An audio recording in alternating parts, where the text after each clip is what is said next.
Tzvi, you can start when you're ready. Right. Thank you very much.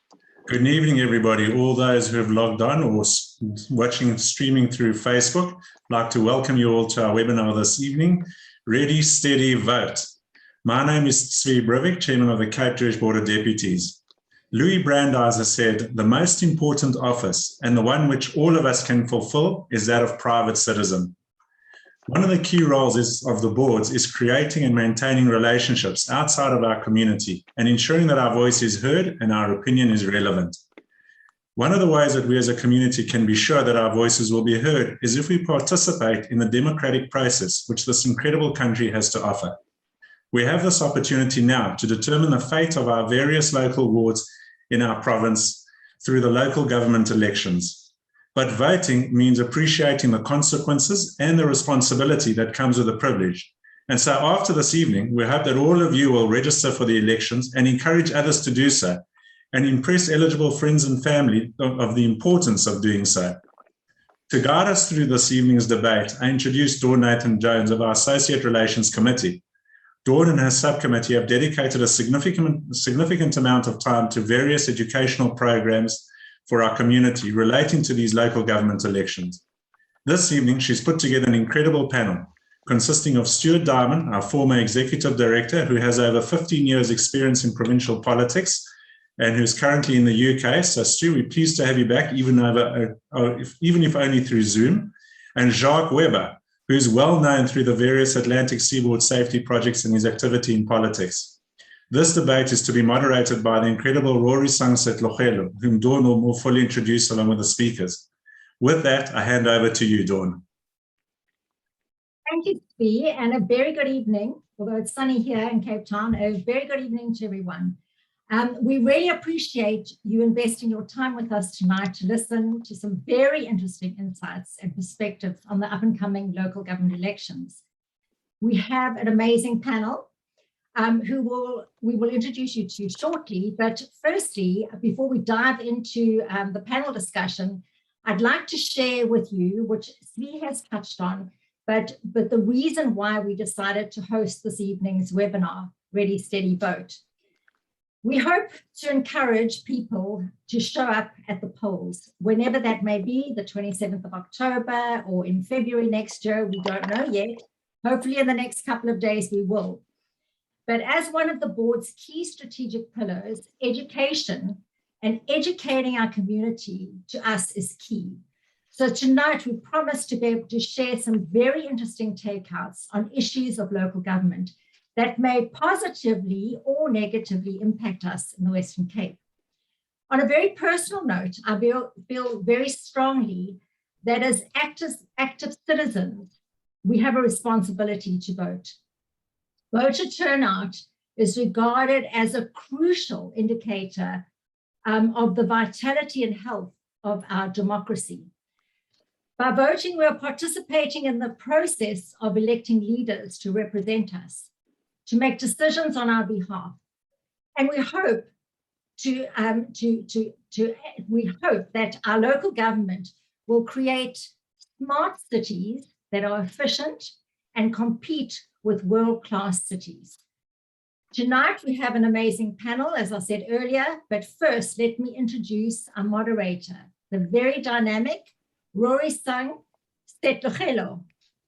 Rory is the founder and the CEO of Roth Media, a cutting-edge advertising agency in Johannesburg, started over 10 years ago with zero capital. Rory, that's for another discussion on another day. But Rory has successfully grown this business. She studied at Wits. She studied her BCom marketing in 2002. And she also spent over 5 years with SA Breweries in a very senior strategic marketing role. She is very passionate, and so am I, about shattering stereotype work by constantly challenging the status quo and inspiring a culturally polarized society to think beyond what is possible. I love that, Rory. So Rory, without much further ado, over to you. Thank you so much, Dawn. Dawn Nathan-Jones, who I'm a very, very big fan of. for just this exciting opportunity and to learn through what I know will be an incredibly dynamic conversation with Jacques Weber and Stuart Diamond, who are just both so very, very inspiring about serving their communities, I think, through action, which is so, so critical. And we're going to hope to educate and empower and engage for about the next hour and a bit, take questions, gain an understanding, and we will be just asking you to share your thoughts periodically. And we'll ensure that we also just cover some of your questions. So we're going to start off with a little bit about our panelists, who are, like I said, actually inspiring because they care so much about community and service delivery and empowerment. And I'm going to start off with Jacques. Jacques is no stranger to this community. Cape Town, born and bred, with 16 years in civic and volunteer-based organizations, an IMM graduate in integrated marketing, communication, and brand management, a regional director of InnoSpace, a founder and director of Watchtower Group, a founder of the online platform JWI.news, and a former director of a large volunteer organizations focusing on safety and security. Then we have the epic Stuart Diamond. Stuart is from Vredehuk, and literally from Vredehuk to University of Cape Town, where he did a BA in industrial psychology and environmental studies, a postgraduate diploma in management, specializing in human resources. And Stuart has over 7 years in private sector in senior finance and HR roles. And then he entered local politics as a PR counselor, also a previous mayoral member of the Assets and Facilities Management Directorate, and served as chairperson of the finance portfolio. And now he's in the UK, where, again, he is the international grants manager of the Moesha House, which is just absolutely phenomenal. So it's time to kick off. Let's get some hows, some whats, some whys, and some wins. With all the focus around the importance of the vote, and indeed the SAJBD's Vote Matter campaign, we know that 18.5 million eligible voters, 6 million of which are our youth, didn't vote. The topic this evening is so important right now because voting season is upon us. The 5th local government elections are coming up, and we're going to kick off and learn more about the importance of our votes and learn more about local government. Kicking off, I'm sure everyone is very aware of Jacques having been a city councillor before, but I am sure that this was not very easy. Jacques, I'd like to find out from you, what are some of the L's that you had to take? Please tell us some of the craziest requests that you would have received. And let's just take a couple of minutes on some of your experiences around what people think a city councillor does. So thanks, Rory. So I came into government at a pretty young age. I think at that time I was maybe the 2nd youngest in the city of Cape Town council chambers, elected into the ward, and what to expect. And while as much as I was involved in community and I was very much involved in politics for about 2 or 3 years before becoming a councillor, never in my wildest dreams did I expect some phone calls or some emails to be the role of the councillor. If we talk about crazy, and on my exit speech and post that I put out on Facebook, I received calls which were as far as we had seagulls. Seagulls were a big issue in the Sea Point area that were keeping people awake at night, and how we could deal with seagulls. So nothing was off the table when it came to being in council, but as those were the moments I would laugh about. There were also the hard times when you were faced with challenges, you were faced with serious issues that your constituents were putting up for you to deal with. Not always possible that you can deal with it because, and as we get into tonight's talk, one will understand what a councillor can do and what a councillor cannot do, and the red tape and the steps that a councillor has to follow as well. And especially for someone like me who was in business before council, have in business now post-council, to understand the difference, which is very difficult when you are dealing with a lot of constituents who only are in business and don't necessarily understand the loops and bounds that one has to go in government.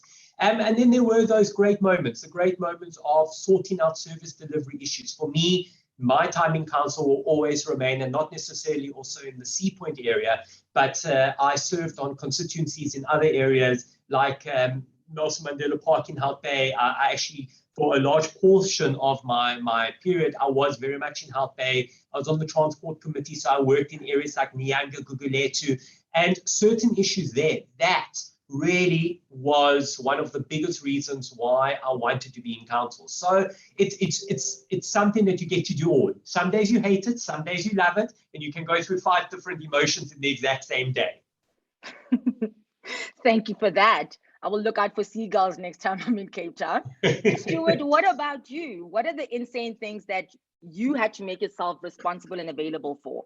I'm looking for just the crazy levels of all night, all day access that were imposed on you. Or is it more glitz and glamour for the PR council? I think straight off the bat, I have to say that if you're a hardworking, dedicated councillor, there's very little glitz and glam. Maybe the shine that there is of being a councillor is quickly dissipates, and I'm sure Jacques would say the same thing. And I think really what local government is, it's about what I call the issues that face you on the street. There's street level politics. It's the basic service delivery things. I had the privilege of being a ward councillor in areas that I think, and I need to be honest, as a Jewish boy growing up in Freedoek in the City Bowl, I don't know if I'd ever been exposed to. I'd been exposed to them because I was quite passionate about sport. And Grassroots Football Club is how I stumbled into politics, and how Belinda Walker once challenged me to do more, to actually grow something and actually be an active citizen. And that's how I found my way into a certain political organization and into council. I think expectation was always something which is different in different wards. I mean, I always tell my parents and Lindy, my wife, the story about receiving a call on a Friday afternoon from a quite irate woman in opposite Deval Park about this massive weed.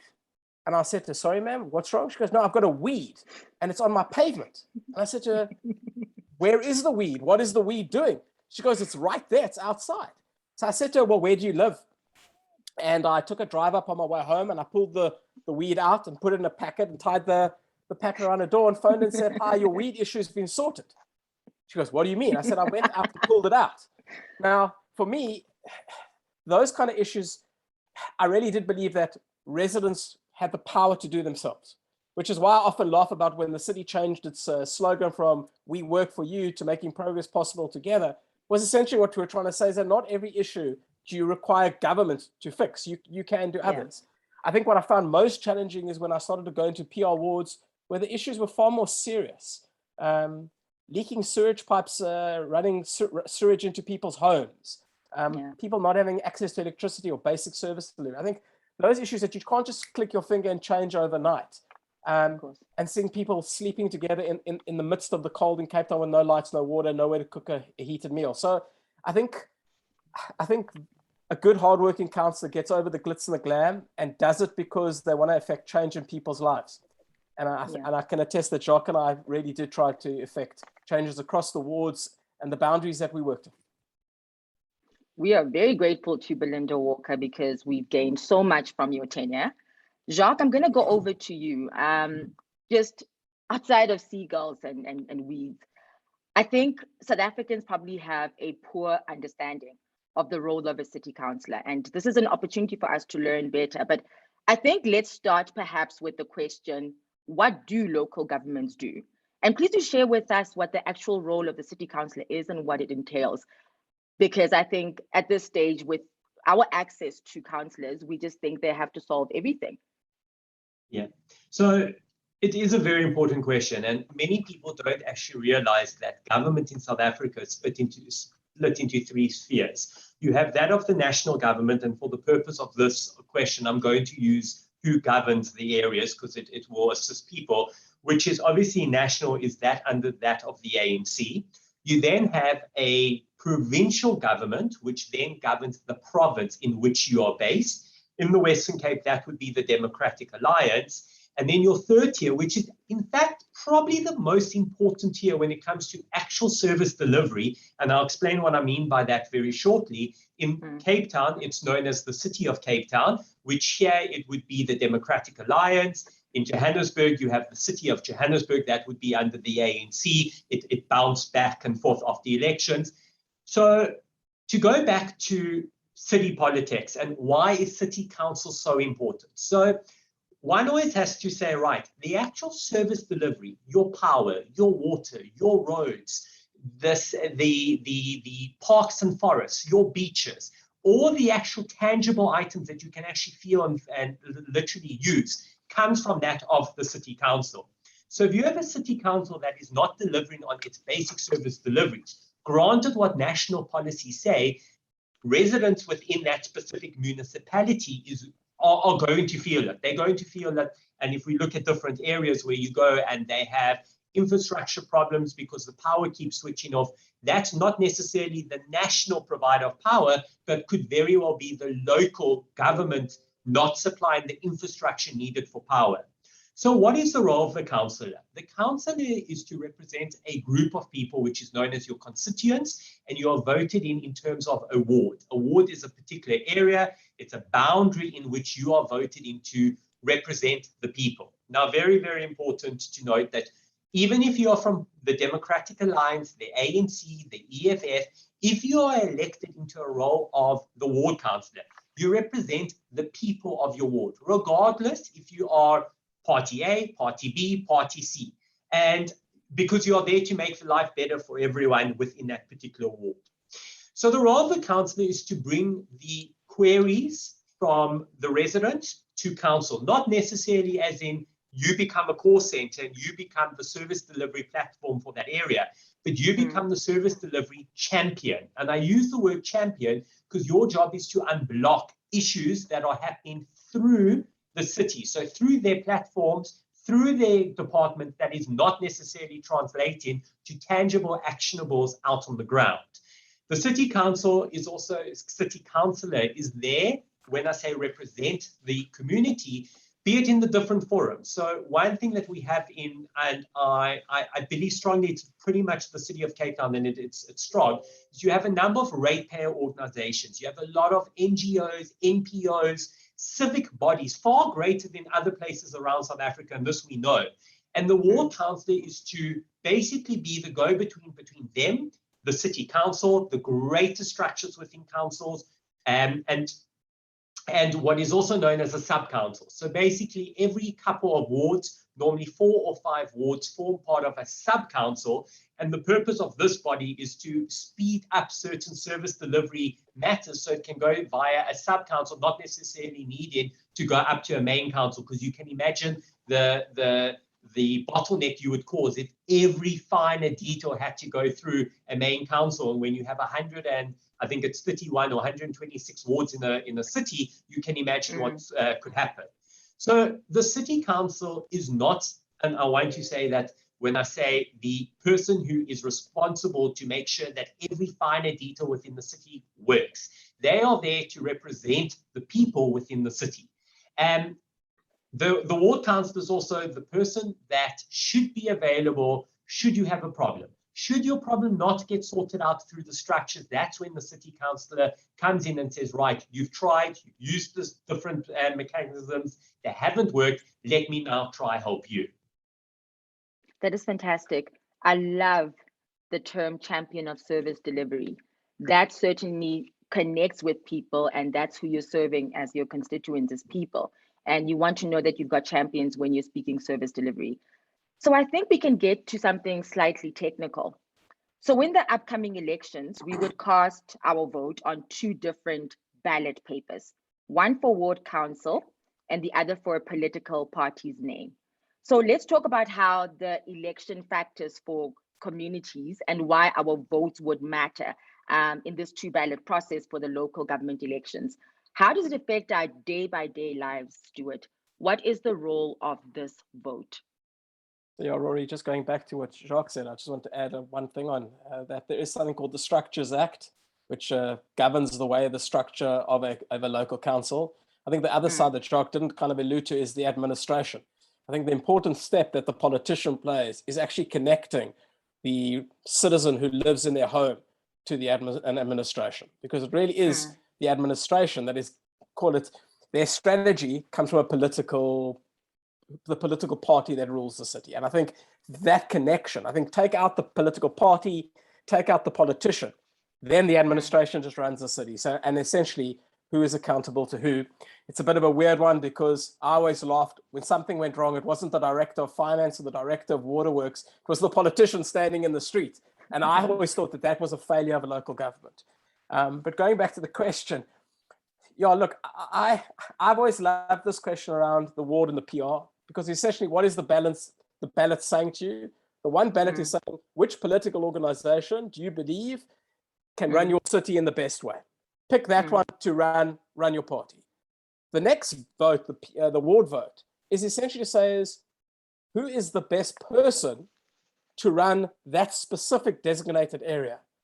I think, however, we have a massive challenge in South Africa. I think they are so deeply interlinked.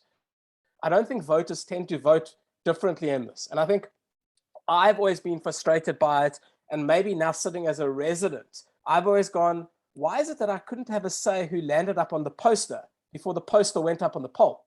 And so, for example, was in Jacques' ward, let's just say, Jacques was the DA's candidate. They put him on the wall. If you voted for the DA, you were going to vote for Jacques. There wasn't a separation between Jacques, the person who had this long, outstanding track record.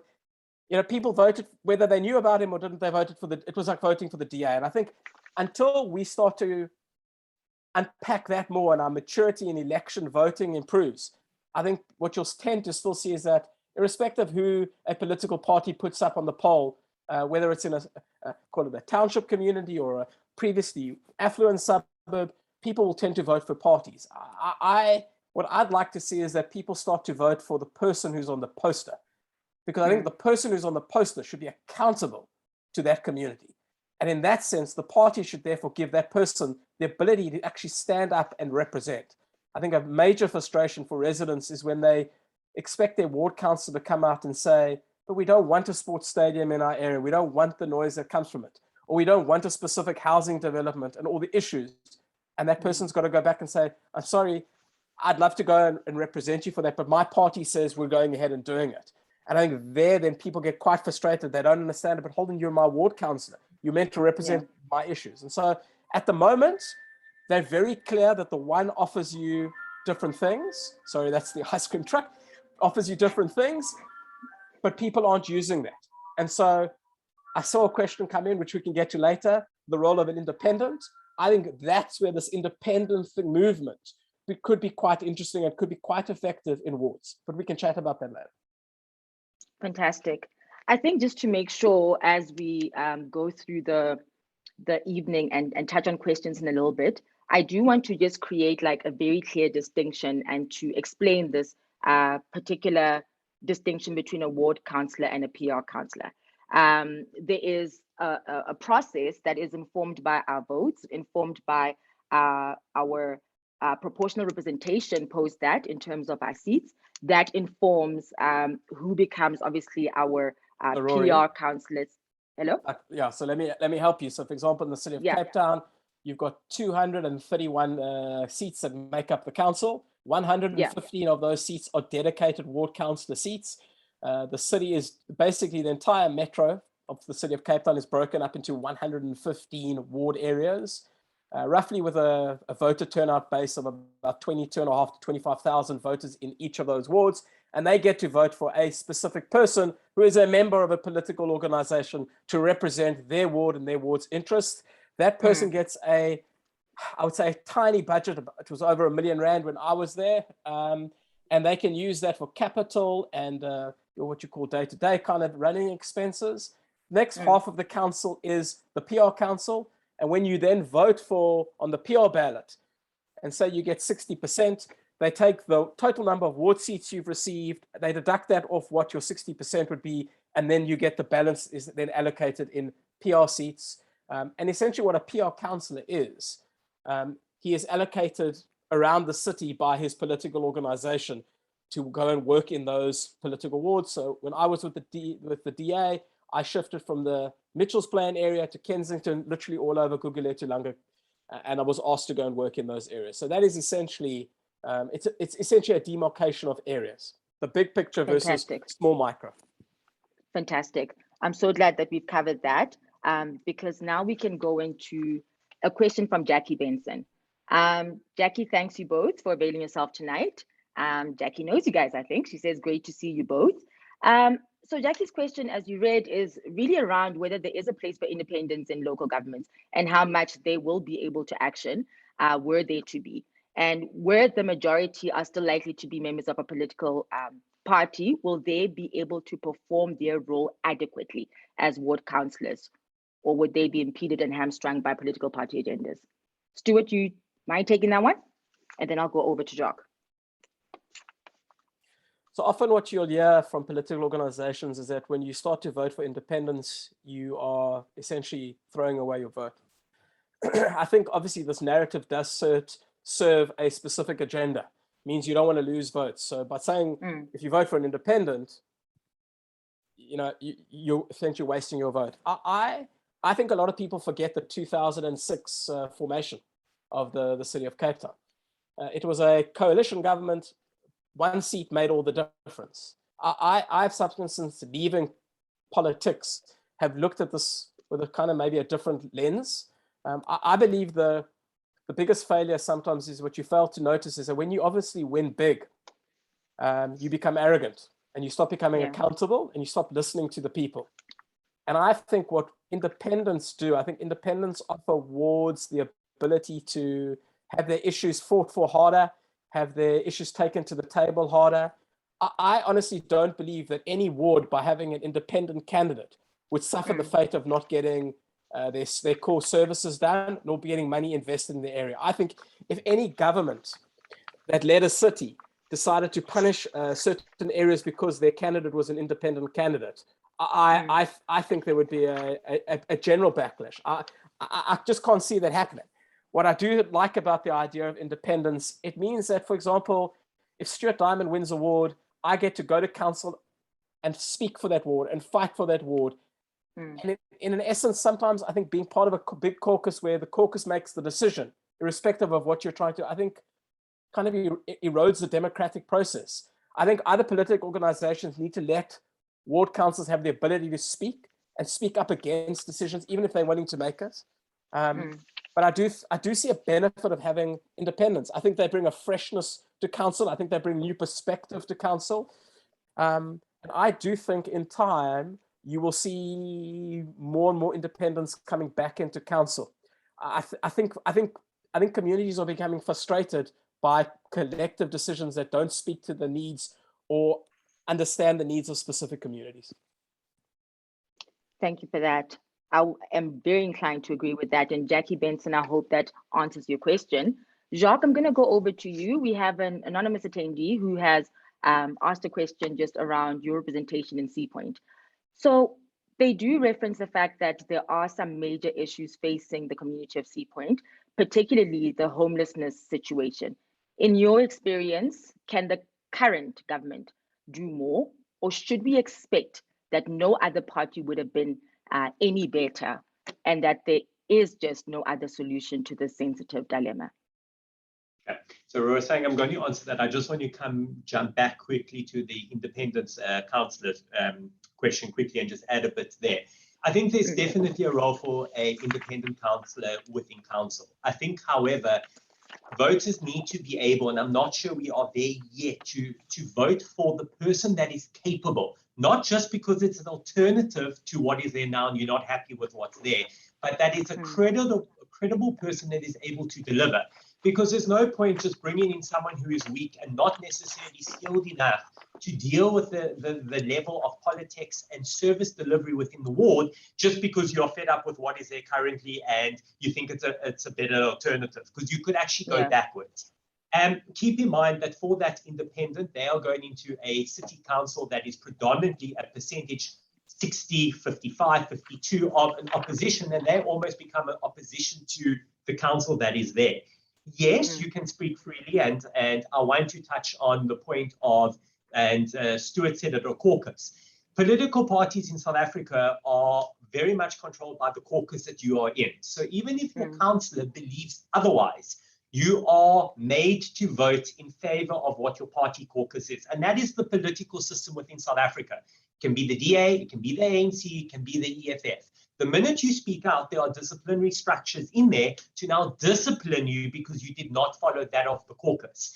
And that's where a lot of parties, I would say, need to look into their ethos and say, right, should we be doing this, or should we be allowing your ward councillors to speak up against issues that are not right? And Stuart knows, he was with me in council. He knows how vocal I was. And probably the reason why I decided that it's time to move on from council is because I don't go with the status quo. I don't go with what everyone tells you to do, because if I did that, I'm no different to other politicians that sit around a national table or provincial table, or likely it's in fact even sometimes in the city. So independence is important. We are now seeing it that even as far as Parliament, an independent can be taken up into Parliament. And I think that's a game changer. That's going to start seeing community activists. And there are some incredible people. A couple of weeks ago, I met a strong candidate in Mitchell's Plain. And he would be a fantastic voice for the people of Mitchell's Plain.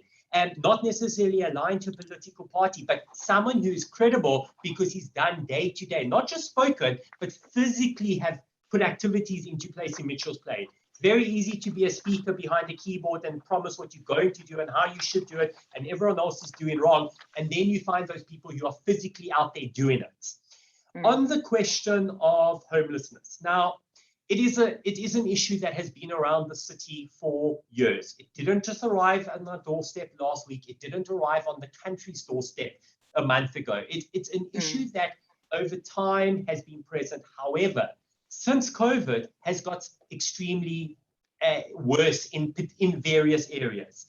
And yes, in the affluent areas, you have seen that homelessness levels have increased. And it's simple economics. Why? Because there is more chance of getting something from being in that area than being in an area that doesn't have wealth or money to give you. Well, you're not going to get, because you can't beg when the general population of an area has no jobs or has no money. So that is one thing that one needs to understand, that homelessness will always move into areas where you have a chance of getting something.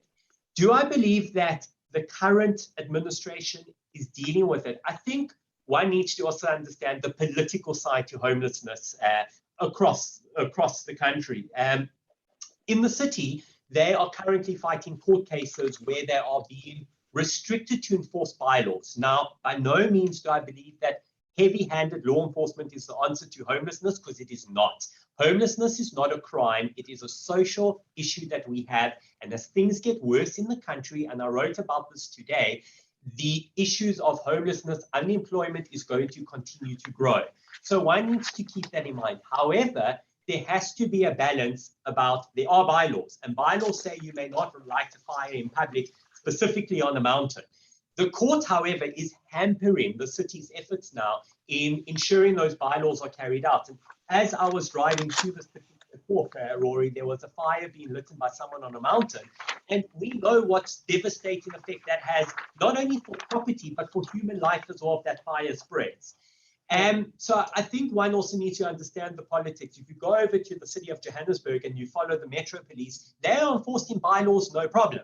Come down to the city of Cape Town, they're prohibited by a court of law. The High Cape has the High Court in Cape Town has an interdict that was passed by a group against the city around certain bylaws. So let's go one step further. Is it political? Is it not? Well, I think one has to read between the lines here. If it's not a national instruction, and in other provinces you are able to do it, which are governed by other parties, well, is that a political move? Is it to try destabilize what's in the city currently? Well, I think there is an element of that, and it's all politics. And unfortunately, we live in a country where politics is dirty. And I suppose that's around the world. Politics is a very dirty place to be. And as much as you find political parties that will come up and say, we care about the greater people, I've yet to come across some politicians that really care. They're more interested in their positions within council, government, national. So do I believe that there could be more being done? I always believe there's more that can be done. That's the bottom line. And I said it last night in a meeting, or I think if you look at Cape Town versus other areas like Johannesburg, and I often get the phone call, well, look at Cape Town, it's so wonderful compared to Johannesburg. Well, look at your baseline. It's not the highest baseline to start with, so I should sincerely hope it is better. If you were telling me, whoa, look at Cape Town and a country overseas like New York, look how well Cape Town is doing, then I would say, right, listen, there's something good here. And I actually quote the previous mayor, who I did not get on with all the time, but she often did say, we can't say Cape Town is brilliant when your baseline is such a low level. And that's one thing I actually do agree with her on. So back to the issue, it's not as clear cut as some people with agendas or whatever think they can do it better out in communities are saying. It is a twofold. Again, if you also had national government that was ensuring that the social policies, the social development policies, the relief was actually getting to the people that it needed to get to. So for instance, your Corona funds and your social development funds were actually getting to the poor, you might find that you could reverse some of this. And the blanket idea of you don't want to see homelessness, they should be sent where? What, like, that time is gone, and thank God it is gone. And there are laws that need to be followed 100%, but you have to deal with the social framework. And why, and we'll get to it when we talk about voting, and why voting is so important, is because the longer we allow national government to fall to pieces, the more it is going to affect the provinces and the more it is going to affect the cities. And that is as clear cut as it is. There's no two ways about it. If you can't fix the top, the bottom is eventually going to sink. And Rory, if I can also just pop in, Yes, there's so many different voices on this issue. I had the privilege to go to an IDA, which is the International Downtown Association event, which is essentially an improvement district, an event for global improvement districts in San Francisco. And I hit this homelessness head on, where San Francisco per square capita had a homeless problem, which everybody now knows, and it's widely spoken about. The issue is, it is an issue that is real in Cape Town as it is all over the world. And I think, unfortunately, with a lot of people, now that it's so prevalent and so much in their eye space, a lot of people, they want it gone. And I'm with Jacques, these are human beings, these are people, these are lives, each with their own specific story. I used to get equally frustrated when blanket comments used to be made about it. But I think the challenge really to the question is about prioritization. South Africa, and we can't lie about this anymore, there is only so much money in the pot. And I think this is now filtering down to the cities. Cities are receiving less and less grant money from national government because national government is in massive debt. And with that means, how much rates and taxes can you take from your rate space? The orange has been squeezed, the pulp is essentially dry, and the middle class don't have anything more to give. You just see the electricity increases, the rate increases, the water surcharges. People aren't happy. That's on top of everything else that they have to privatize if they can afford to do. And so I think really the issue around homelessness is, can more be done? Yes, more can be done. The question is there more money to do more? Is there more money to build more shelters? Is there more money to invest in more social workers? Is there more ways to create employment and work opportunities? At the end of the day, people talk about, I lived in Vredok, you mentioned earlier. There was an encampment in Strumpies, right by Storage. Now, those are people coming out of Polesmore prison, didn't have anywhere to go. Yes, there was a criminal aspect, but there was also not a criminal aspect.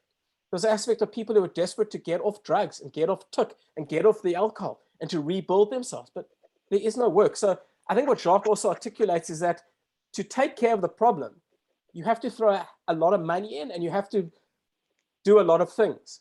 And I think the problem with the city is that it has a lot of other challenges. It's faced off over the last couple of years, a massive water challenge.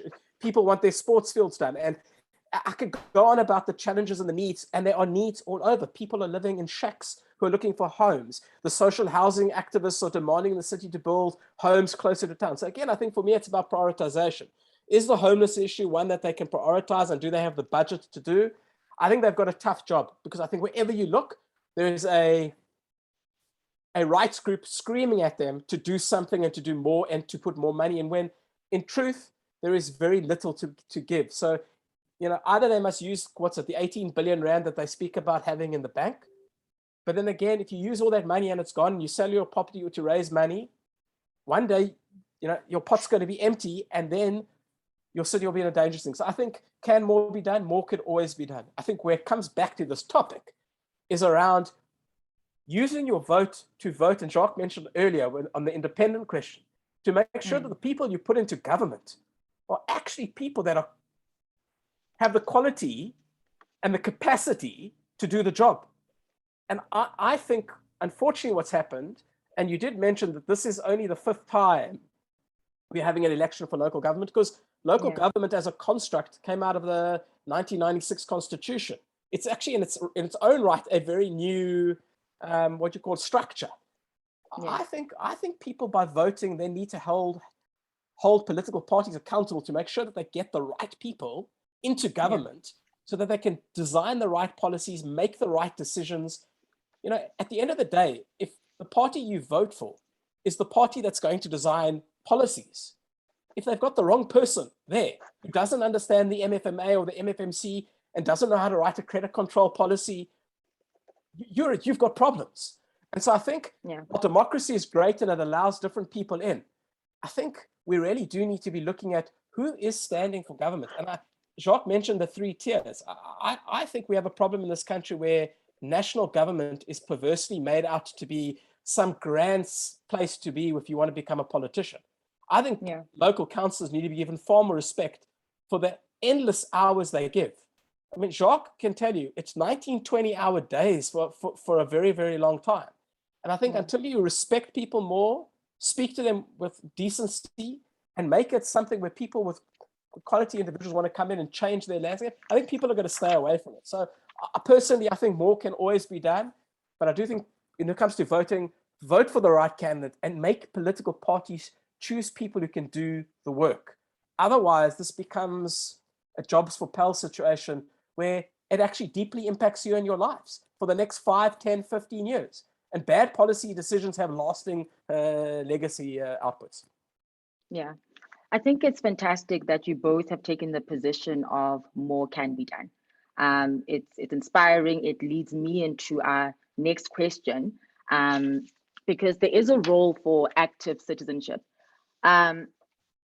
Jacques, I want to give you this question, and I want to speak about active citizenship for a second, because to Stuart's point, our vote matters at that particular level where we can do something if we make sure that we are using our vote to create the changes that we want to see in service delivery, the changes we want to see in governance, the changes we want to see in just even inspiring our people to care about their vote and know that they've got the power.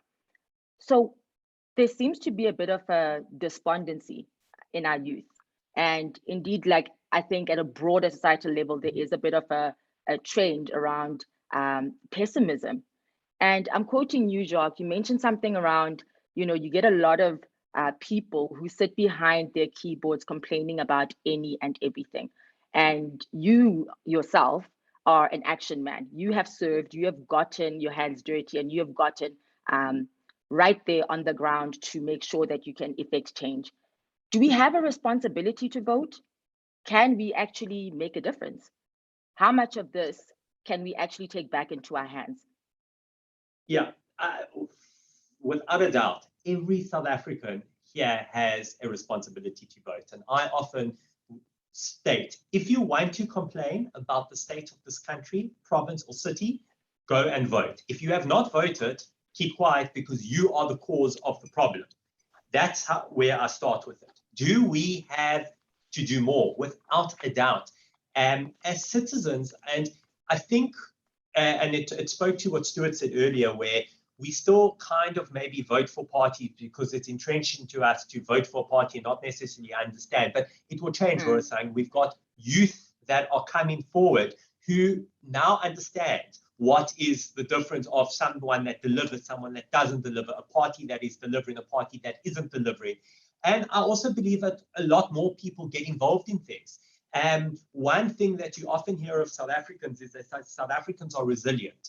And South Africans are resilient. We are a very resilient nation because of what has happened to us over the past and far greater than 27 years. I'm taking the collective past that has continued. that you find people that come forward and say, right, I'm not going to allow this. I am going to get involved. And it's very similar to when I said that we have a lot of civic bodies within our areas. And Cape Town specifically, the amount of different ratepayers and organizations that you have. And I attended a ratepayer a couple of months ago, and I was actually surprised to see how many young people were sitting around that table. 5 or 6 or 7 years ago, the table would have been a lot of an older age group. And that's reassuring to see, right, you've got new people, young blood. And, you know, we laugh when we talk about the youth leagues in South Africa, because you'll talk about youth and then you'll look at the person who's representing the youth and it's a 45-year-old, you'll go, right, something's wrong in this picture. If you look at national government, and I'll say it as it is, it's almost like a senior citizen party in some departments, because everyone is 65 and above. And our biggest issue in this country is youth unemployment. And in our national structure, well, we don't have the youth there. And I am proud. I am proud of certain friends who are political representatives in certain government who are young and they are representing the youth. One of my very good friends is a minister of transport and he's in his 30s. It's absolutely incredible because you understand what is important to the youth as well. I think as citizens, and I would be very interested to see what happens going forward. Will the youth vote start to increase? And I think yes, because there's a lot more education, political education, and youth do not just want to sit and never see their lives change. They want to make something. They want to see change happen. And I think that's going to empower them. Where government needs to come in here, at all spheres of government, is that they've got to promote the youth and the youth vote. And they have to start programs which engages the youth and says, right, tell us about your problems that you have. Tell us about, and start bringing in the youth more. There's not enough programs that exist in government that focuses on the youth. Yes, we've got youth job creation, which I'm sorry to say is not delivering. But we don't necessarily, when we need to know something, go to the youth and say, right, guys, we are building a South Africa, we are building a Cape Town for you in 10 years. What would you like from the Cape Town or the city of Joburg that you want to be in 10 years? And that's where things have to start moving towards. I love that. I love that. But will we even get the chance to vote? So we know that in all likelihood, this could potentially move to February next year. What I want to hear from you is, if we don't go to the polls in October, when this conversation is so pertinent and everybody has an awareness of this because it's been heard in the Concord tomorrow, how do you think that will impact South Africans? How do you think that will impact ward and city councillors that are currently serving? Yeah, Rory, I mean, I'll jump in. I mean, so to add to Jacques' last point quickly, to say, I think voting is the first step, but I don't think it's the only step. I think you have to hold your councillors and your politicians accountable. But I think the role of the person in terms of the public is, I think it also has to be constructive accountability. I must say, I'm appalled currently by the level of attacks, disdain, the way the public think they can speak about people who put up their hand to serve. And I think because that's taken place, people now also don't want to serve. So I think we need to create a system where you enter what they call the horse gates to run in the race by voting. But then while you're running the race, you run the race together with the politician in a constructive, polite, respectful manner where your body is heard, you're heard as an individual. I think that's key. I think going back to your current question, I'm obviously aware of what the legislation says. You have to hold an election 90 days from the end of a term. Yeah. I do think we're living through a pandemic and we're living through an extraordinary time. But I think more than that, I mean, I think it'll be a shambles having an election. I mean, we're in August now. Most parties haven't put forward a mayoral candidate. None of them have put through policies. So for me already, what does it say? It says, look, well, it doesn't matter what we stand for. It doesn't matter what we're going to deliver you. We're just going to put somebody up on a poster. And because we know the way South Africa is, which is race-based politics, if you're white, you're going to either vote for the Freedom Front or the DA. If you're black, it's either the ANC or the EF. It's like we've got to somehow get ourselves to move away from this kind of thinking with voting. So I think personally, pushing back an election to allow parties to announce candidates, to be put their policies forward, to allow people to actually engage that policy. But also, I think there's a safety element, with the jab count down in South Africa as low as it is. I don't think you should be having mass gatherings. And I worry about the voter turnout. You just have to look at the voter turnout in Ward 115 in Cape Town when Ward Councillor Ian McNamara was voted in. It was tiny. People just didn't go out to vote. And I think that did Ian a discredit because he's a fantastic councillor who's doing an amazing job, and credit to him, even all the way from London. I hear people praise his name. So for me personally, when it comes to that, I would postpone it. What is it going to affect? I think right now budgets have been passed. The next budget will only be passed next year in June. They'll table a budget probably in March. When I came into government in April of 2011, long time ago already. One of the first things we did was pass a budget. So, I think, yes, there's structure. Yes, it opens it up to possible later abuse. But I think while the Concord will make a decision, at the end of the day, is this decision actually needs to be done at national government, who actually should be voting on the structure. So personally, myself, while I don't like the idea of postponing elections, I think it would be reckless to host an election when, quite frankly, the public have no idea who the candidates are, what parties stand for. And I'm still baffled to see how political organizations are going to roll out campaigns and engagements with the public. So for me, I tend to go more the route of the IOC. I think it should be postponed. I think there's a sound rationale why it should be postponed. Yeah. And I can't see the deep impact it's going to have on people to wait another 3 months. So I want to stay on this question and ask you, Jacques, to also weigh in before I go back to just the questions from our audience. Please go ahead, Jacques. So I've got a completely different view to Stuart, and I did warn that we often will have different opinions because that's what makes a politician is. I do believe that elections are due. Yes, we are in the middle of a pandemic, and I look at the reasons that the IEC are raising that it isn't safe. Well, I turn things around and you say it isn't safe to have people queuing. Then why do we have thousands of people queuing for SASSA grants? And how is that safe? I'm highlighting a problem with what exists in South Africa. Why I believe an election is so important is because I think it gives a chance for political parties to reset as well. And if I look at the city of Cape Town, due to what often happens is you find that during a council term, because council elections and national elections run at different times. So it's about a 2-year gap between the two. And the issue that you find is that councillors will move from council to national or provincial parliament, and then they are replaced in the city. And unfortunately, we have some very weak councillors coming into the city because what happens is in the beginning of a political election, you ranked in a list from 1 to 400. And as councillors are removed for whatever reason, they resign, they move on, you fill those positions off that list. But like any good list, all your top councillors are number 1 to 150, and everything from 150 down is not the hottest things.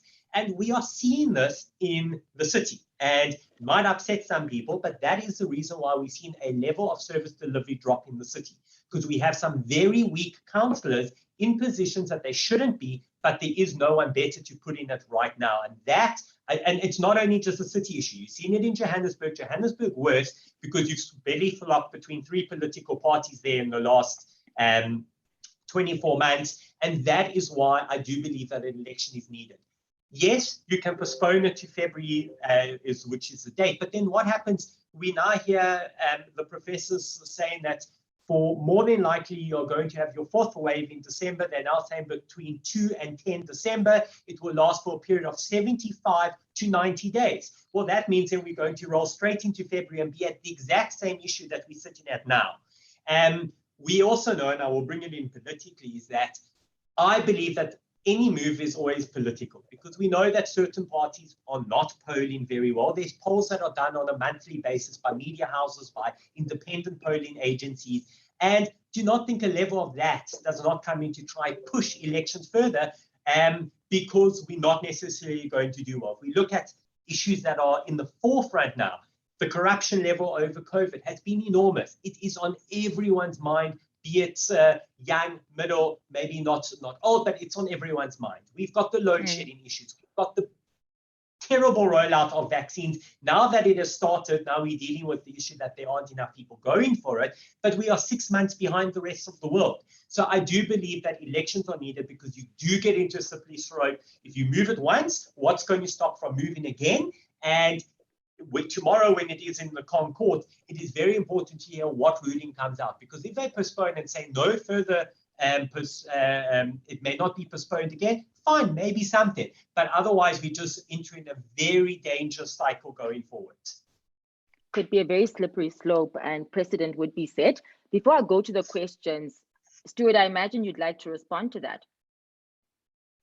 No, I mean, look, Jacques makes, I was trying to stay away from it. I think, listen, political parties have party lists. The minute those party lists are published and a councillor who's currently serving doesn't feature anywhere, or, you know, people forget the current government in Cape Town received well over 60% in the last elections. There were a hell of a lot of people who got in, over 150. You know, they're not polling well. The polling is around 52 to 55%. It means there are going to be a lot of people without jobs. There'll be some new names on that list. Those people are going to stop working. So like Jacques makes some very credible things. You know, the political system will grind to a halt, and the administration will carry them through the next couple of months. I just think that I think the public deserves it more. I don't believe they should be part of the game. I don't believe that seeking an opportunity because corruption's a big thing and our people are talking and that's going to drive you to vote for one. I think people really need to understand who they're voting for, what the policies on the table is. I think that's half the problem in this country at all spheres of government.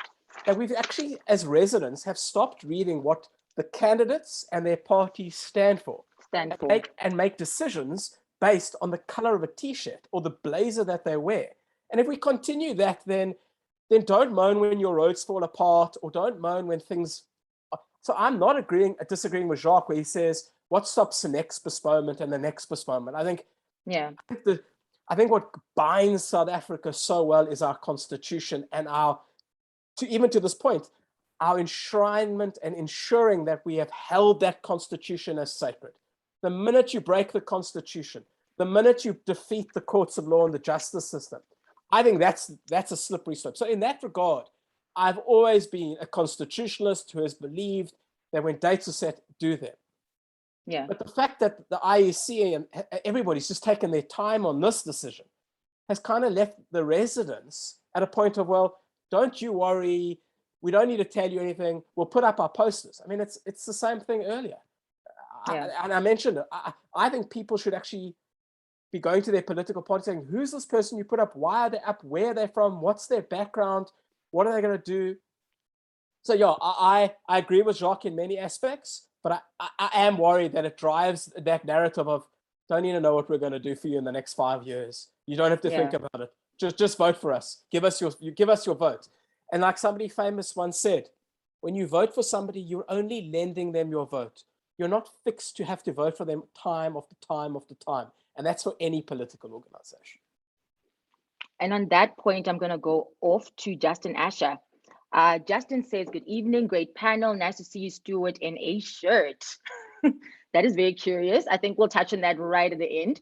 So when it comes to local elections, what are the top 3 or 4 things we should take into mind when voting for our candidates? Many people probably vote due to history. You've touched on this already. And where family or friends go rather than the reality. So what factors could we consider in how we judge which way to vote? And you've already spoken to the fact that we are not finding out what our representatives stand for. Is there anything else that you can add to that so that we can give Justin a bit of a response on this?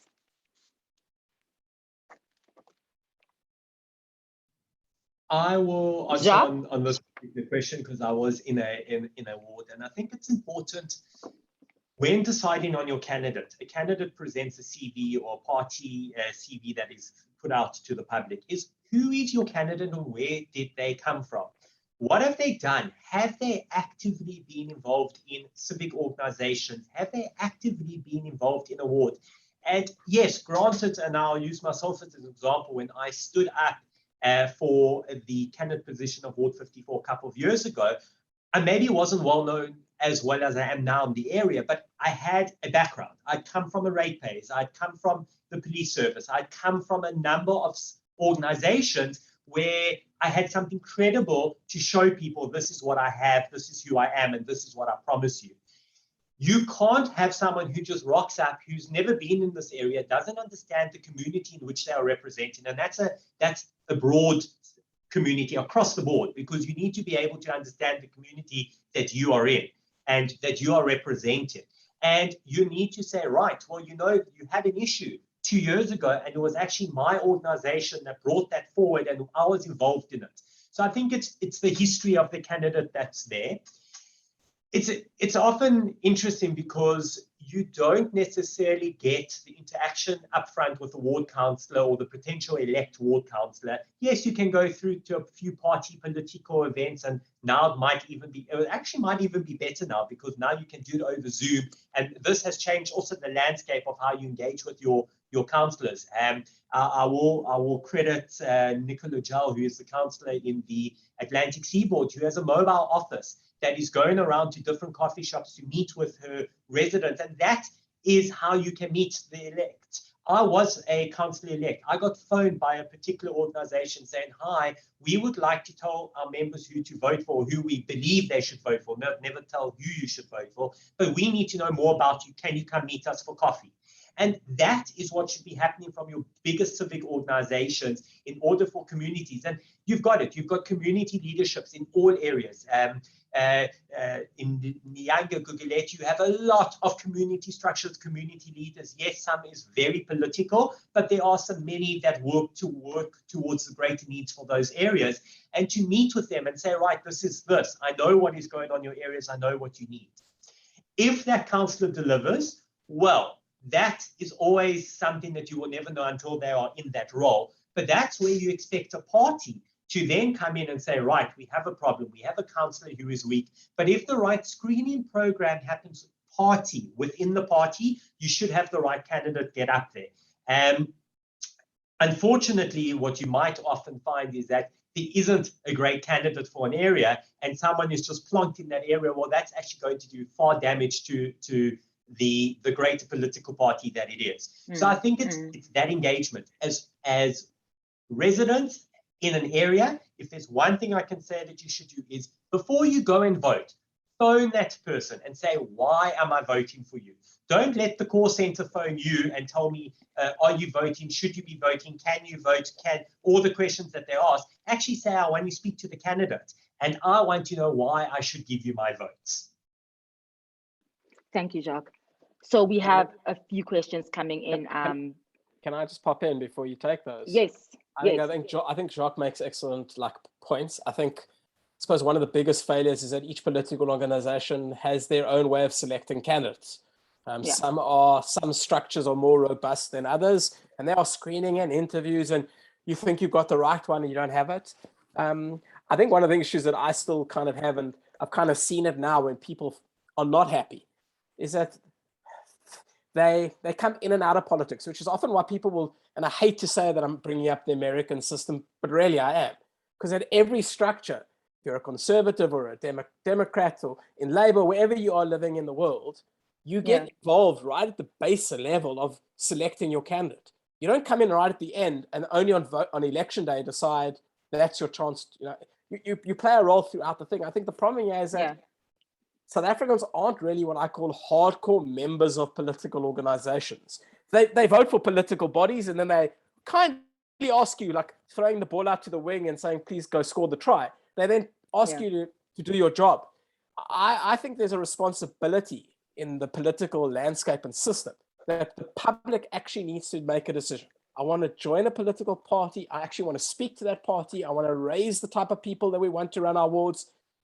I think there's a big weakness. So, don't complain once the poster's gone up going, well, I don't understand why my party picked this person. If you're a member of a political organization, you want to vote for them, it's not that hard to engage, discuss. I think there are excellent councillors all over in Cape Town. I think some are getting critique unfairly, but I think people have a responsibility to be far more involved than sit afterwards and throw stones in that glass house. I think that's unfair and cruel.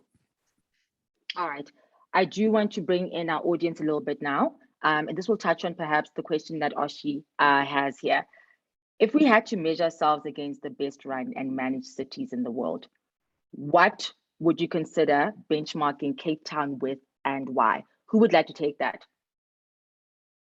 I'm going to ask Stuart because in his previous role, he actually traveled to a number of different cities. So I think he would probably be best. Thanks, Jacques. You know, it's funny, maybe my perspective has shifted on that. I think we have a natural tendencies to cast our eyes outward to big shiny places and go, oh, they do it better and they do certain things. And I think each city has its own lens, its own unique set of dynamics and challenges. And honestly, I think it's great to benchmark yourselves against other cities. I think it's great to want to achieve what they achieve, but there must be an unquenchable desire internally to be the best that you can be, but understanding your own circumstances and playing to your own strengths and weaknesses. And I think in Cape Town, because this is where I grew up and I lived, I think Cape Town has done a fantastic job in that. In its core strength areas, for example, tourism and job creation and the finance sector, the new Mako member, Alderman Foss, has been amazing. And we reap international tourism awards and the best airport in Africa. And there are a host of things we win there. There are other spaces where we have challenges. And so for me, I go back to the homeless thing. I think it's easy when you cast your eye elsewhere and go, they do things better and other people do. I think South Africa and Cape Town does a hell of a lot of things right. And I can tell you that I've been in London now for over a week. I am more proud where I am today of Cape Town than probably where I was before, because I can actually see the things that are done well in the city of Cape Town under the great challenges of constricted finance, economic, social, so to compare ourselves to a New York or to compare ourselves to an LA or a London, it's not apples versus apples, not even pears versus apples. So my thing is, I think what Cape Town's done well is it's set itself key benchmarks. It's reviewed those benchmarks and it's looked for constant growth and constant improvement. I don't think there's a perfect utopia. And so Jacques kind of made it, I wouldn't compare Cape Town to Johannesburg or to Durban.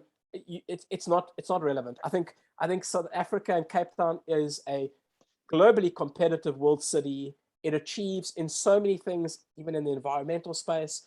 I could sit here all day telling you the global awards that South Africa won. And, when I went to, Jacques mentioned, when I went to Manchester to talk about what we did to Athlone Stadium when we had the drought, people said to me, you turned a brown dying stadium green? You used what water to water and get that stadium back up and running? People were blown away. And these weren't small people. These were people that ran Eden Park and the Staples Center. And I was from little Cape Town talking to the top 5,000. So I think Cape Townians can be proud of the city they're in and be proud that often we get so many things right. Do we get things wrong? 100%. But when you're accountable and honest about it and you want to fix it, then you're well on your way. So the benchmarking questions, that's my answer to that. I like that, and I'm aligned to that. Cape Town solutions for Cape Town, African solutions for Africa. I'm well aligned with that. And I like what you said about the fact that there is much to be proud of, but there is a lot going wrong. And that brings me to my question around really just making a difference. So South Africa in 2019 was declared and recognized as the most unequal country in the world. Our economy does not equally benefit all its citizens. How do you as a city councillor work to ensure service delivery for all? And I mean, Jacques, you've touched on the fact that we should have representatives from the ward or from the community that they want to represent. And I think when you look at the fact that, you know, you touched on what you are proud of in terms of service delivery and what you've been able to peg down, and we discussed how we rate South Africa in terms of the rest of the world, and we said we want to benchmark ourselves with our own issues. It's key to determine, with such limited resources, with such a broad constituency base, why is it that we have such inequality, and how can we contribute to meaningful change with our vote? So I think this is a combination of different governments that have a role to transform and transform correctly. We live in a society where transformation has been applied by a national government, forced down to many other governments in the incorrect manner. And you have policies which were meant to upskill and enable, and it has only enabled a few, and the few close to some of the policymakers itself. In Cape Town, we have a uniqueness because geographically it's a very unequal layout, because you have one area where you have extreme wealth and miles away you have poverty. And that in itself is just because of how Cape Town has been designed, and it's been designed that way many, many, many years ago by spatial planning, and that needs to be addressed. And I do believe that social housing that is being spoken about across Cape Town forms a very, very important part of the transformation of Cape Town, and where it is placed is important, because I also say there's no point placing social housing in an area which is too expensive for people living in that area, because shops are more expensive, food is more expensive, and you're actually not going to really address the issue, probably going to make it 100 times worse. And as voters, one also needs to understand, and this is where it comes purely to the party policies. What are you voting for now as a policy? Does the party's policy talk to transformation, and does it talk to transformation in the correct manner? And that is important. And then to understand, what has the party done in terms of transformation and enabling people? You know, I always say, like, when people talk about transformation, we talk about the BEEs and the understanding of the high rolls, and everyone always looks at and thinks about BEE, multi-millionaires, that's what it's created. I also look at how you're creating jobs at a grassroots level, regardless what race it is for. What are you as a city doing to enable those jobs? Stuart touched on Alderman Foss, who I've actually engaged this last couple of days. I've got a meeting with, because I am a business representative in a pretty large property fund, and I have issues within how the city is not enabling business. You can't transform when you can't bring business forward, because ultimately what transforms things is giving people a job, giving them the economic ability to do things for themselves. If you aren't getting that right, you can talk about all the transformation in the world, it means nothing, because you actually don't have tangible actionables on the ground like a job that it counts. So I think it's important overall to understand where the policies are going. Do you have a city council that is focused on creating jobs, creating sustainability? And that is important, because that's going to bring standing around. And, you know, there was always the previous national, we will create 5 million jobs. It was said by former President Jacob Zuma. Well, I think we're all still waiting for the 5 million jobs, because I think during that term, we saw 5 million jobs lost, not necessarily gained. And that is also, again, it's very nice for National to say that. How does National create jobs? Well, National does it by giving money to your local municipalities, because that's actually where jobs are created. Your service delivery projects, your roads. You can only transform when you can enable and allow people to now earn an income which will enable them to transform their lives. If you're not sharing that income and sharing the chance of getting jobs, you're never going to see transformation. It's just not going to happen. I mean, Rory, just to pick up on what Jacques is saying, there's no two ways about it. Cape Town is and still remains an unequal city. Different opportunities, different access on different parts of the city. I think Jacques speaks about this creating an enabling environment. So how do you change this? How do you get more jobs? How do you get people working? How do you lift them from their bootstraps up? I think that's the role of this. You know, people say to me, why is it important to vote? If you don't understand, if you vote for a government where the roads become potholed, the electricity doesn't turn on, the water stops working, no one wants to come live there, no one wants to come work there, no one wants to grow their kids up there, put their businesses there. It's only, and I give credit to the politicians who've stayed the course.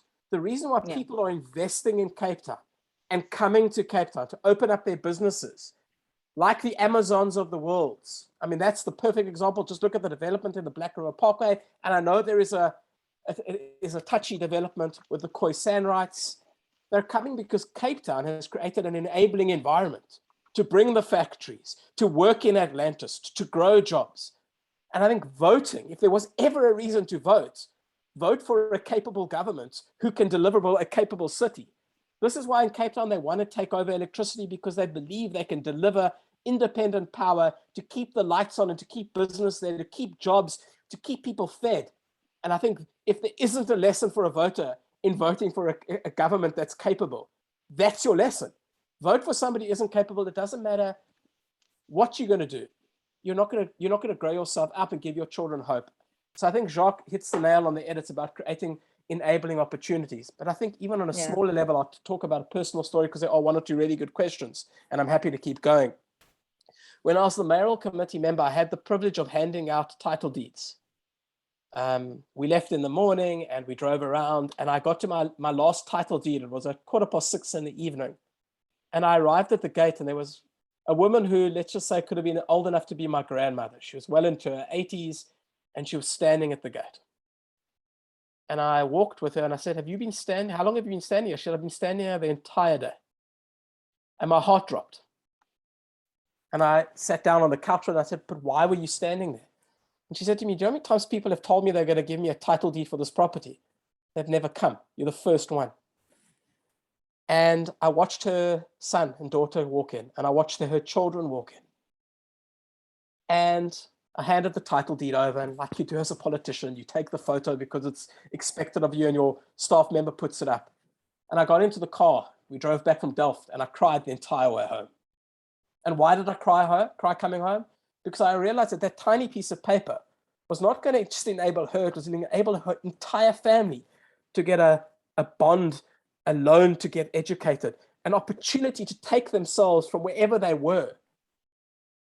That's what governments should be doing. But you can only do that if you elect and vote for a capable state who recognizes and understands that. I don't know the impact that that title deed will make on that family, but I really hope it's a positive one. So when you talk about why voting is important, why picking the right people is important, that's why it's important. And so I'm going to leave it on that story. That is fantastic. That is fantastic. And that is exactly what transformation involves, just changing the lives of people and transforming what we know to be abject poverty with something as small as a title deed. Thank you for sharing that.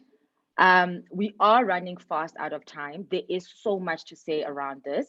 I want to just prioritize a couple of key things before we sort of hand over. In the next 5 minutes, I would like you, Stuart and Jacques, to ask each other a final question. I think we've touched on some of the ones that have come up. You've spoken around independent voters. We've spoken around the election moving. I think it's such a powerful thing when you both served and you both know what this looks like. You know what grit looks like. You know what the painful stories look like. You know what the crazy stories look like around weeds and seagulls. And you know what transforming lives just at grassroots level looks like. You've seen it. You are serving these communities and you have. What, Stuart, would you ask Jacques, which you think would share some insights with us that we haven't gleaned or learned tonight? And there's a couple of things that we weren't able to cover. There's a couple of things perhaps that you might want to just speak to around the youth vote, a couple of things that you might want to speak to around even the demographic of our voters. There's a couple of things you might speak to with regards to our majority election victory. of 63.3% versus the 26 of the ANC. Really, you can go where you will, but I would really like you to ask Jacques a question, and the same for you, Jacques. I'd like you to ask you a question, and when you do, please just reference some of the things that I think are being asked in questions and the things that we've been speaking about this evening that are pertinent.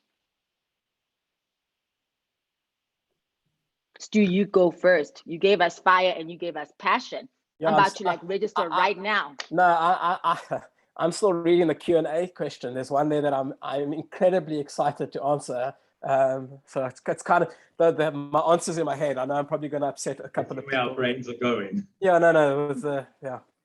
Now, what would I ask Jacques? I mean, I suppose what I'd ask Jacques is, I mean, Jacques, you served so prominently and left such an indelible mark. I mean, it's, you know, you spoke still today, Jacques Weber, in terms of council, is spoken with a love and a devotion by a community. And I think there are not many communities that when a council leaves, remembers their ward councillor fondly. I mean, I think for you, if you could share with people, like, what would your takeaway for your time be? Why have you remained as outspoken, as connected, and what are your expectations of other people who live in Cape Town, who live in South Africa? What would you expect from them? And what role would you expect them to play?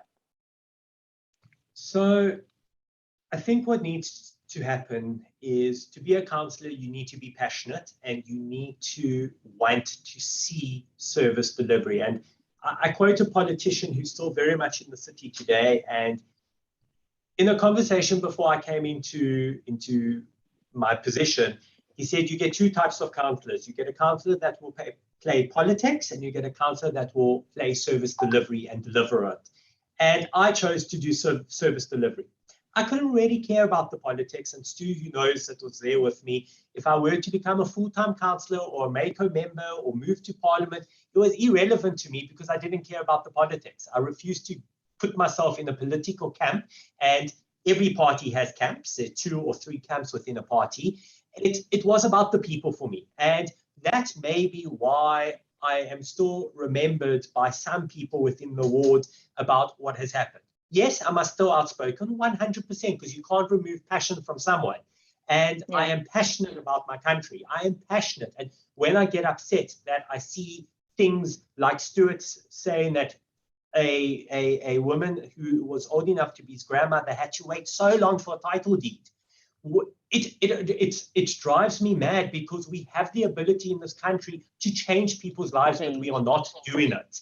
And I think that for me is the reason why I'm so passionate, because I do believe that my voice does carry some weight in certain areas, and I will continue to speak out, because if I can drive certain things, and I know for a fact I upset councillors on a day-to-day basis, and they try hard to take me on social media, and unfortunately for them, not many have achieved that yet.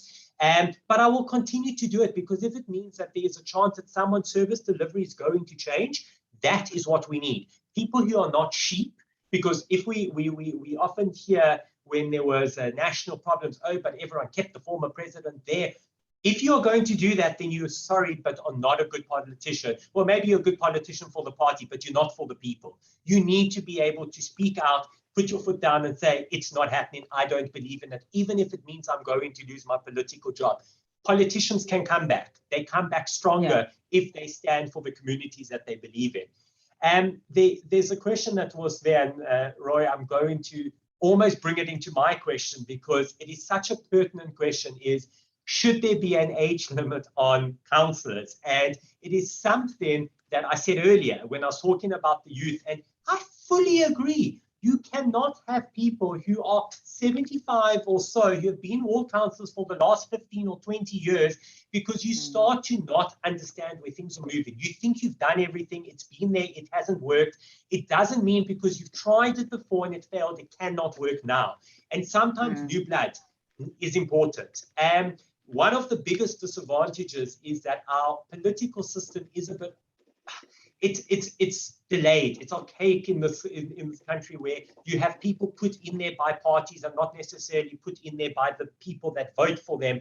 And if I turn it to private world, if you're a CEO, you're going to go out and appoint the best team for your company. Why? Because there's an ultimate goal there being profit. That's what we should be seeing in politics. You are going to go out and appoint the best councillors, the best mayoral committee members, the best ministers. Why? Because profit for you is growing your vote at the end of the day to maintain your power. And that's not what we see. We are seeing complete failures in some positions where I look at them and I go, how did you even get into the council doors to begin with? And that is my issue. I'm going to stop you there and ask you to give Stuart a bit of a counter. And I know you guys go way back, and you will be able to traverse all our questions, traverse all the key issues that we've spoken about, and really just put him on the spot, because we want to hear more of that fire and more of that passion, because we do believe in our young blood. We're seeing you guys and the work that you're doing, and we're so proud. So please ask Stuart what you will. So, Stuart, you'll know that when you were the mayoral committee member, I was outspoken against you. I, at that time, was not happy with the leadership in the city at all. And I want you, from someone who'd been a councillor, pretty much involved in ward politics as well, maybe not a ward councillor, but you were very much on the ground there, a mayoral committee member, to look at where we are now. Do you believe that where the council is tracking today is right for the citizens of Cape Town, right for different wards? Could they be doing better, and how? Sure. Always has to put me in the hot seat. You know, when I left council, I joined as the executive director of the board, and I had obviously be impartial. So, you know, for a lot of people, they said, but you're so quiet, you never said anything. And it was difficult because I think a lot of the time where Jacques left, you could still have Jacques' flair and flavor, which was still very involved. I will say that I was a big proponent of being accountable. Even when John Mathan took me on the radio and he'd have a go at me about things, I was accountable. At the end of the day, if you've done something that isn't right or you've made a mistake, sometimes in government you try things. You sit and you design a policy, or you put a program together and you think it's going to work, and I don't know, best laid plans of man and mice, the song, the poem. And sometimes it goes wrong. Sometimes it just doesn't work. And instead of being honest and accountable, you craft a narrative. I think people just stop listening and lose trust. And I think what I tried to desperately do while in office was always to be an accountable, honest when we made a mistake, and try and listen. I think listening has somehow disappeared. I think people have stopped genuinely listening to people. Correct. And Jacques mentioned, I think you mentioned this thing about this massive landslide election win. I think politicians winning a landslide election, there is nothing worse for a political party, because essentially what you start to become is you start to believe the own story in your head. Wow, we got 66%. We must be amazing. We must be doing a great job. And all of a sudden, you stop listening to the very people that put you in that position, and you become arrogant. And I think to a large extent, and I'll be honest, I think the last 5 years, in my viewpoint, have been okay. I don't think so. I don't think Cape Town in the last 5 years have blown themselves out the charts. I think they could critically look at themselves and go, sure, like, was this the best 5-year term? And I think maybe for Jacques, having the election, putting that whole period of government to bed, might in some aspects be what this current grouping need. Time to close that chapter, time to focus, if they win the election, on a new chapter. That the last 5 years for Cape Town has been horrific and quite hard. Let's be honest. We had a water crisis, we had a mayoral crisis, we had COVID. It hasn't been, for many things, the best 5 years in the city. Basic service delivery, while it has probably remained kind of on par, in some areas in and around the city, it's dipped. I started laughing when they started painting white lines on the street. I said to my wife, look, the election's coming. All of a sudden, the streets are being painted. And I think one needs to critically look at yourselves and go, what have we done really, really well? Where have we dropped the ball? And so to answer Jacques' thing, I think if scorecards had to be given up, I think some departments have been amazing and excellent work has been done. Some challenges still remain. I think social housing, for example, which has been serious project, and Jacques mentioned earlier, still remains a challenge for Cape Town, and their battle with Indefine Quasi and Reclaim the City will continue until a housing project is built somewhere close to the periphery of the city. Sports clubs across the city bemoan the fact that their services are down, that they can't get leases. Where are the leases? So I could go on and on and on, but then I also want to say that there are many things in James Foss's department and electricity and you know, I could give you on the same hand great successes. Has it been a great 5 years? I think it's been a thumbs up 5 years. They can tick the box and they can close the chapter. Has it been A pluses all around? I couldn't give you that honest answer and say yes. I think as someone who was there from 2011, and look, I did leave in February of 2019. They've had a bumpy road. The internal politics has been tough. So I think what I wish any political party is pick the right candidates, make the right policy decisions, pray to God that you're not faced with health and environmental crises because they're challenging and they're hard. And the water crisis was particularly difficult. But those things are made harder when your core team is all fighting with each other. So to Jacques, my success to any political party was pick the right mayor that you believe is going to do the job, design and develop policies that are going to change people's lives for the better, not for the worst. Be honest, be accountable, listen. And when you've messed up, own it. And then in your actions, not in your words, make a difference to change it. I think often politicians go, I'm sorry, and then keep going with the same nonsense. Like it doesn't change. So I think thank you so much. But I want to answer Jacques' question around age, and maybe this will get younger people excited, and maybe that will get Jacques or go back to Jacques' question. Politics shouldn't be a place where you retire to. It shouldn't be the last place that your career runs out because you can earn a paycheck and earn a salary. Politicians, while a full-time councillor earns a competitive salary, they're not out of the ballpark. And for young people, they're quite difficult to hold down a family and to. It shouldn't be the place where you retire to. It should be a place where you are full of energy and you want to come and you want to make a difference and you're qualified. Like Jacques right, it should be like a business. You should be looking to get the best into it. And on the same time, while I have the utmost respect to councillors who've been in the game for 35 to 45 years, I think people obviously sometimes ask Jacques and I the question, why did you leave? Know when to go. Know when to say, I've run my road and I've done my course. I've left it better for even the briefest of moments of being there. And I sometimes think some councillors overstay that mark and become stale. And I think if the party doesn't tell you to go, know when to go. And I'll leave it at that. This has been such a privilege. This has been utterly amazing. Jackie Benson, I'm so sorry we're not going to get around to Stuart's shirt, but I just really want to take this opportunity to thank both of you so very much. Passion, policy, pick the right mayor, be accountable, be honest, show up. These are some of the key takeouts that we're getting, and we're getting that there is a role for young people to come in and make a difference. And I want to thank both of you for reiterating that for us tonight. Ready, steady, vote has been everything we hoped for. We would now like to introduce the Executive Director of the Cape South African Jewish Board of Deputies, Daniel. We are slightly over time, 5 minutes, not too bad. You have a black moderator, so African time, y'all. Rory. But I would like to actually just introduce Daniel. No, but before Daniel comes in, so I'm going to take some international privilege. There is a question that somebody just messaged me on my phone going, international privilege. International privilege.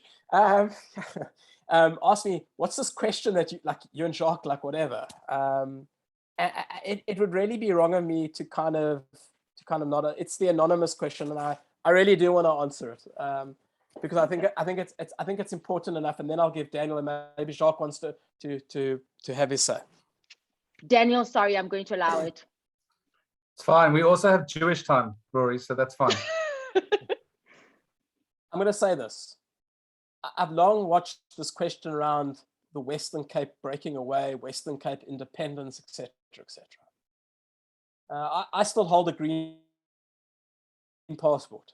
What makes me incredibly proud of being a South African is the diversity of being a South African. That all the pieces in this tapestry make us as beautiful and as gorgeous as we are. I don't believe we should be running away from our problems. I don't believe cutting, call it the Western Cape, off because certain people run the province and certain people run the city and because certain whatever dynamics suit you. I think we must put this question to bed once and for all. The Western Cape is part of South Africa. In my viewpoint, it should remain part of South Africa, and that we must tackle our challenges head on by ensuring that we vote for the right people, we get the right people into government, and we make sure that the right people stand. And I think this constant question of if we escape from the ANC and if we escape from South Africa, everything will be fine. I think it's nonsense.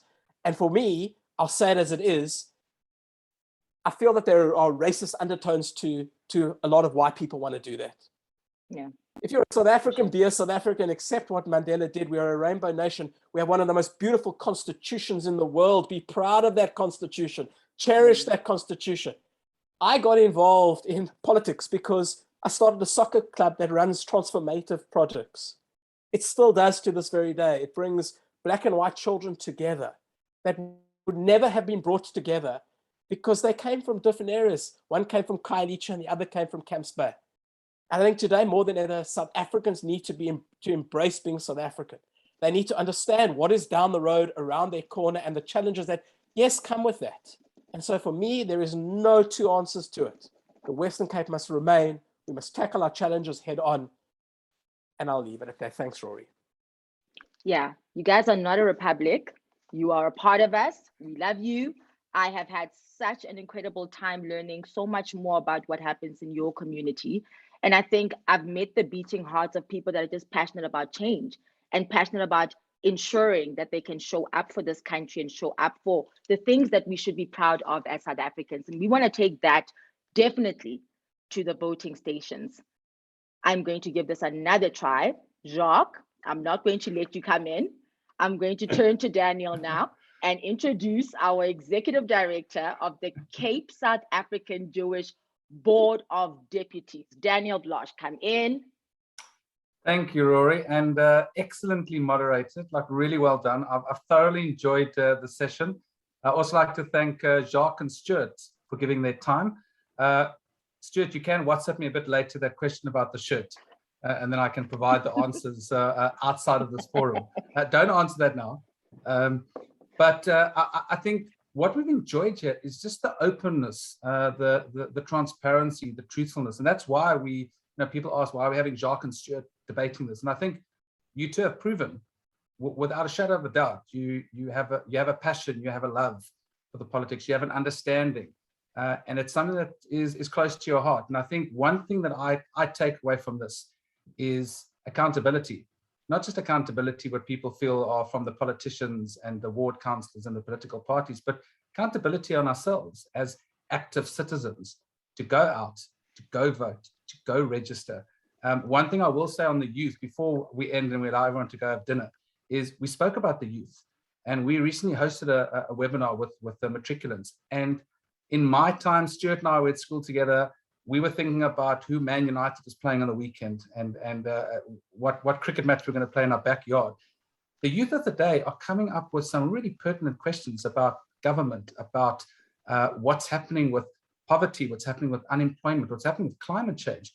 And I think a message to our youth and our young adults is get to the voting stations, go vote. You've heard what Jacques and Stuart have said. And I think let's be accountable. Let's love the city we live in. Let's be active citizens. And that's what the Cape South African Jewish Board of Deputies is trying to do, is to allow to educate, to facilitate these platforms for discussions and engagement. So really, on behalf of everybody, the audience on the Zoom call, the audience on Facebook Live, and those that are going to watch this after the fact, thank you so much for all your time. We really do appreciate it. And we look forward to our next engagements. And please stay safe wherever you are around the world, and enjoy the rest of your evening. Take care. Thank you.